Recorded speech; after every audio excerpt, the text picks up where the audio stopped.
সকলকে জানাই আমার অকৃত্রিম শ্রদ্ধা ও ভালোবাসা। আজ গোল্ডেন সার্কেল একাডেমির বিদায় বেলার অনুষ্ঠান। আগামী দিনে সঠিক সময়ে প্রতিদিনের ন্যায় বিদ্যালয়ের দরজা খুলবে ঠিকই, কিন্তু প্রতিদিনের মতো এই বিদায়ী দশম ও দ্বাদশ শ্রেণীর ছাত্রছাত্রীদের হয়তো আমরা পাব না। আজ এই গোল্ডেন সার্কেল একাডেমির আকাশ বাতাস কেমন যেন এক অজানা অচেনা দুঃখে ভারাক্রান্ত। আজ তাদের বিদায় বেলা। তাদেরকে আমার কিছু কথা বলার আছে। এই পরীক্ষা স্বাভাবিক স্কুলের মতোই, অযথা টেনশন চিন্তার কোনো কারণ নয়। শুধু সেখানে প্লেসটা আলাদা, টিচার আলাদা, এটাই পার্থক্য। আশা করি তোমরা ভালো ফলাফল করবে, কিন্তু তারপরে আমরা জীবনে যাবোটা কোথায়, কি হব, আমরা কি আশা করব গোল্ডেন সার্কেল একাডেমির স্টুডেন্টদের কাছ থেকে? আমরা সফলতা বলতে বুঝি ডাক্তার আর ইঞ্জিনিয়ার। আমাদের সফলতা পার্টিকুলার কোনো ডেফিনিশন নেই। সাকসেসফুল পারসন কে, এর পার্টিকুলার কোনো ডেফিনিশন হয় না। হয়তো বাহ্যিক দিক থেকে তাকে সাকসেসফুল মনে হয়, কিন্তু ভেতরে সে সাকসেসফুল নাও হতে পারে। কারণ আমরা দেখেছি আইএস আইপিএস হওয়ার পরেও, ডাক্তার ইঞ্জিনিয়ার হওয়ার পরেও তাকে সুসাইড করতে আমরা দেখেছি। সাকসেসফুলের ডেফিনিশন যেন অন্যের সঙ্গে কম্পেয়ার করে না হয়। আমরা আশা করি অনেকে ডাক্তার ইঞ্জিনিয়ার হবে, এই যে আমাদের ম্যাক্সিমাম আমাদের বক্তব্যটা শুরু হয়।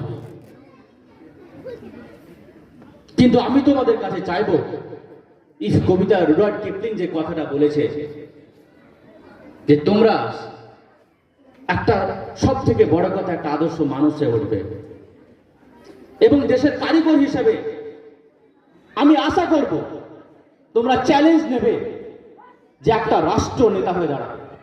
রাষ্ট্র নেতা যখন আমি বলি, আমাদের মনে একটা নেগেটিভ মেসেজ ক্রিয়েট হয়।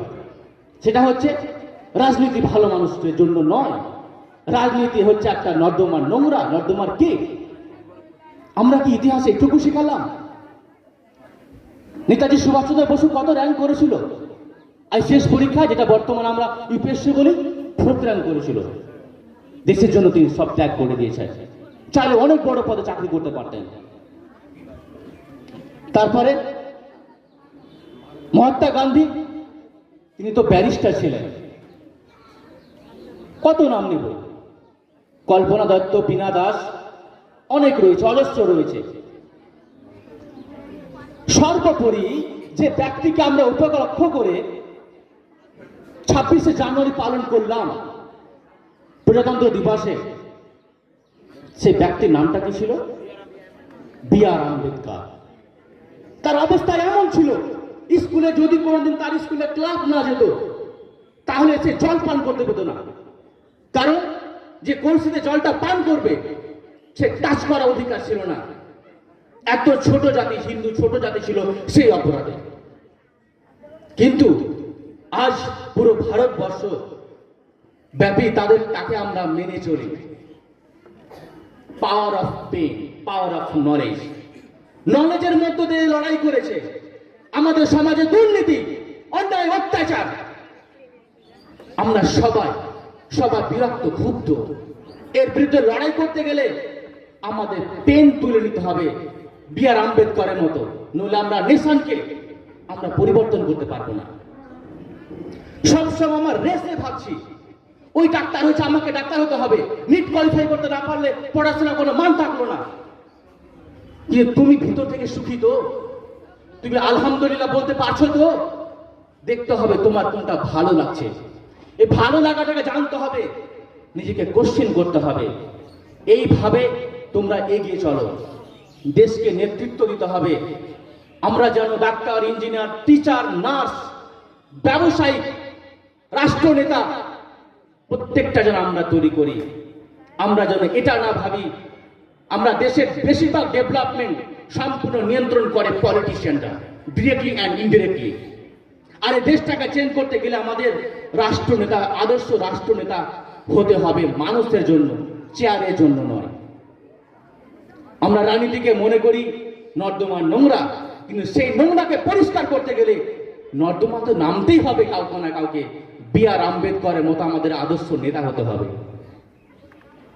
দশম ও দ্বাদশ শ্রেণীর ছাত্র ছাত্রীরা, এবার তোমাদের ছোট্ট একটা ইনসিডেন্ট বলবো আমার লাইফের। পরীক্ষা দিতে যাবে, প্রথম দিন 1 ঘন্টা আগে বেরোবে, আর অন্যান্য দিন 30 মিনিট আগে বেরোবে, পরীক্ষা হলে পৌঁছাবে। যদি তোমার কোনো ত্রুটি থাকুক আর নাই থাকুক, টিচাররা সঙ্গে কখনো তর্কে জড়াবে না। কারণ এটা আমার লাইফের সঙ্গে ঘটেছিল 2015 আকন্দাবাড়িয়া হাই স্কুল। আমার ভুল ছিল না, টিচার আমার সঙ্গে তর্কে জড়ে গেছিল, আমিও তার সঙ্গে তর্কে জড়ে গেছিলাম। এক্সাম ছিল, নিউট্রিশন এক্সাম ছিল আমার সঙ্গে এইচএসে। সেদিন আমার অ্যাটলিস্ট আমারই ক্ষতি হয়েছিল। তোমার ভুল থাক আর না থাক, তোমার কোনো প্রয়োজন নেই টিচারের সঙ্গে তর্ক করার।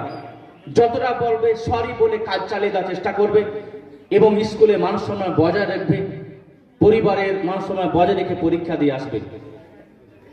আজ যেমন তোমরা এই জায়গাটা উপস্থিত আছো, আজ থেকে প্রায় 7-8 বছর আগে, অর্থাৎ সালটা 2013 31শে জানুয়ারি, একই জায়গা অর্থাৎ প্রায় 50 মিটার দূরে ভগবানপুর কেবিএস হাই স্কুলের মাঠে এরকমই একদিন তোমাদের মতো জায়গায় বসেছিলাম। খুবই দুঃখ ভরা ছিল, বিদায় বেলা ছিল সেদিন, সালটা 2013 31শে জানুয়ারি। এখন প্রথম বিদায় তোমাদের কষ্ট হবে, এরপরে আসলে আমাদের বিদায়টা রেলগাড়ির মতো। নতুন প্যাসেঞ্জার আসবে, পুরনো প্যাসেঞ্জার চলে যাবে। এভাবে জীবনে অনেকগুলো স্টেজ আছে, স্টেজ বেরোবে, একের পর স্টেজ বেরোবে, জীবনটা অনেক রঙিন হবে। বক্তব্য দীর্ঘ হয়ে যাচ্ছে, অনেক বলার আছে, আর বেশি কিছু বলতে চাই না। তোমাদেরকে এই বিদায় উপলক্ষে আমি ছোট্ট একটা কবিতা আবৃত্তি করে আমি আমার সংক্ষিপ্ত বক্তব্যটা ইতি করব। আমি যে কবিতা আবৃত্তি করব তার নাম হচ্ছে বিদায় বেলায়, কাজী নজরুল ইসলাম। তুমি অমন করে গো বারে বারে, জল ছল ছল চোখে চেও না, জল ছল ছল চোখে চেও না। ওই কাতর কণ্ঠে থেকে থেকে শুধু বিদায়ের গান গেও না, শুধু বিদায়ের গান গেও না। হাসি দিয়ে যদি লুকালে তোমার সারা জীবনের বেদনা, আজও তবে শুধু হেসে যাও, আজ বিদায়ের গান গেও না। ওই ব্যথাতুর আঁখি, কাঁদো কাঁদো মুখ দেখি আর শুধু হু হু করে বুক, চলার তোমার বাকি পথটুকু পথিক, ওগো সুদূর পথে পথিক। হাই অমন করে ও অকরণ গীতে আখির সলিলে ছেও না, ওগো আখির সলিলে ছেও না। দূরের পথিক তুমি ভাবো বুঝি, তব ব্যথা কেউ বোঝে না।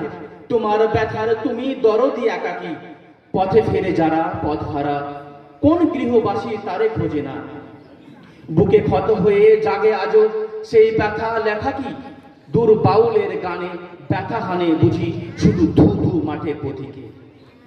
এ যে মিছে অভিমান পরবাসী, দেখে ঘরবাসীদের ক্ষতিকে, তবে জানো কি তোমার বিদায় কথায়, কত বুক ভাঙা গোপন ব্যথায়, আজ কতগুলি প্রাণ কাঁদি সে কোথায়।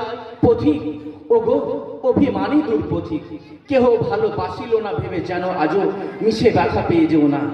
ওগো যাবে যাও, তুমি বুকে ব্যথা নিয়ে যেও না। ধন্যবাদ।